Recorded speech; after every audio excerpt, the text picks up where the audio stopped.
அஸ்ஸலாமு இன்னைக்கு நோன்பு வந்து 15. எங்கள் வீட்டில் வந்து வட்டியாப்பம் ரெடி பண்ண போகிறோம். அதுக்கு நான் இட்லி அரிசி வந்து எடுத்து வச்சுருக்கேன். இந்த வட்டியாப்பத்துக்கு இட்லி அரிசி தான் போடணும். இதை வந்து 3 மணி நேரம் ஊற வச்சு இந்த மாதிரி நல்லா மை போல் கெட்டியாக ஆட்டி எடுத்துக்கிறணும். இதில் வந்து நம்ம தேங்காய் அரைச்சி கெட்டி பால் எடுத்து இதில் சேர்க்க போகிறோம். அதனால் மாவு வந்து கெட்டியாக இருக்கணும். இந்த மாதிரி தேங்காய் வந்து இந்த மாதிரி தோல் சீவி எடுத்துக்கோங்க. அப்போ தான் வட்டியாப்பம் பார்க்குறதுக்கு நல்லா ஒயிட்டாக இருக்கும். இது கூட வந்து ஏலக்காய் சேர்த்துக்கோங்க.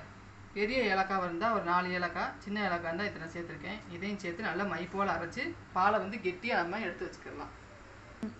இந்த மாதிரி பாலை நல்லா கெட்டியாக எடுத்து வச்சுக்கிறணும். தண்ணி ஆயிடக்கூடாது. இதை வந்து நம்ம இதை சேர்த்துடலாம். கொஞ்சம் கொஞ்சமாக சேர்த்துக்கோங்க. ரொம்ப தண்ணி ஆயிடக்கூடாது. ஒரு ஆப்ப மாவு பதத்துக்கு நம்ம சேர்த்துக்கலாம். ரொம்ப தண்ணி ஆயிடுச்சுன்னா வட்டியாப்பம் வந்து ஒரு மாதிரி தண்ணி விட்டுரும். வேகும் போதேவும் கொஞ்சம் கொஞ்சமாக ஊற்றி இந்த மாதிரி தண்ணியாக கரைச்சி எடுத்துக்கோங்க. ரொம்ப தண்ணி ஆக்கிடாதீங்க. நம்ம ஜீனி சேர்க்கும் போது கூட கொஞ்சம் தண்ணி விட்டுரும். அதனால் இதில் வந்து தேவையான அளவு ஜீனி சேர்த்துக்குருவோம். இது கூட வந்து வெல்லம் கருப்பட்டிலாம் போட்டு சேர்த்தோம்னா சூப்பராக இருக்கும். நான் இன்றைக்கி ஜீனி போட்டு செய்ய போகிறேன்.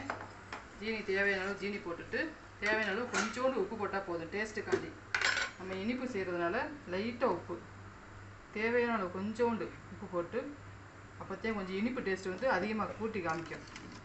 நல்லா இதை வந்து நல்லா மிக்ஸ் பண்ணி எடுத்துக்கிடுவோம். இது வந்து எங்கள் ஊரில் வந்து இந்த மாதிரி தான் ரெடி பண்ணுவோம். ஒவ்வொரு சைடு வந்து பாலும் முட்டையும் போட்டு வட்டியாப்பம் செய்வாங்க. எங்கள் ஊரில் வந்து இதுதான் ஸ்பெஷல். நல்லா ஆப்பமா பதத்துக்கு ரெடி பண்ணி வச்சுக்கிறணும். இதை வந்து நம்ம ஒரு பிளேட்டில் வந்து நம்ம இட்லி சட்டியில் தான் வச்சு ரெடி பண்ண போகிறோம்.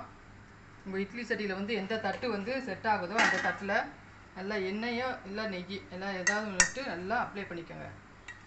ஃபுல்லாக அப்ளை பண்ணிவிட்டு இந்த தட்டை வந்து அப்படியே ஊற்றணும்னா உள்ளே வைக்க முடியாது. பிளேட்டை ஃபஸ்ட்டு வச்சுட்டு அப்படியே இதை ஊற்றி விட்டுடலாம். உங்களுக்கு என்ன சைஸுக்கு வேணால் ஊற்றிக்கோங்க. கொஞ்சம் தடிமனாக வேணும்னா தடிமனாக ஊற்றிக்கலாம். மெல்லிசா வேணும்னா மெல்லிசா கூட ஊற்றிக்கோங்க. மெல்லிசா ஊற்றி சாப்பிட்டதே நல்லாயிருக்கும் சாப்பிட்றதுக்கு. போதும், இந்த மாதிரி போதும்.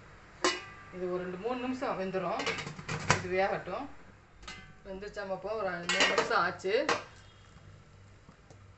பார்த்திங்கன்னா நல்லா வெந்துருச்சு. இதை அப்படியே எடுத்துடலாம்.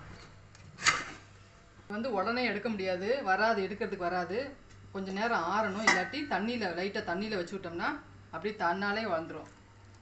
இது கொஞ்சம் நேரம் கழிச்சு நம்ம எடுப்போம். ஆறிடுச்சு. ரொம்ப ஆற வேண்டாம், லைட்டாக ஆறினா போதும். இந்த பாருங்கள் தன்னாலேவும் அப்படியே கலந்து வந்துடும்.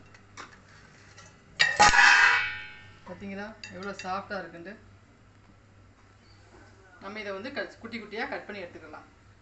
எங்கள் ஊர் ஸ்பெஷல் வட்டியாப்பம் வீட்டில் நீங்களும் ட்ரை பண்ணி பாருங்கள். உங்கள் வீட்டில் 15ஆம் கிழமைக்கு என்ன ஸ்பெஷல்னு கமெண்ட் பாக்ஸில் கமெண்ட் பண்ணுங்கள். அஸ்ஸலாமு அலைக்கும்.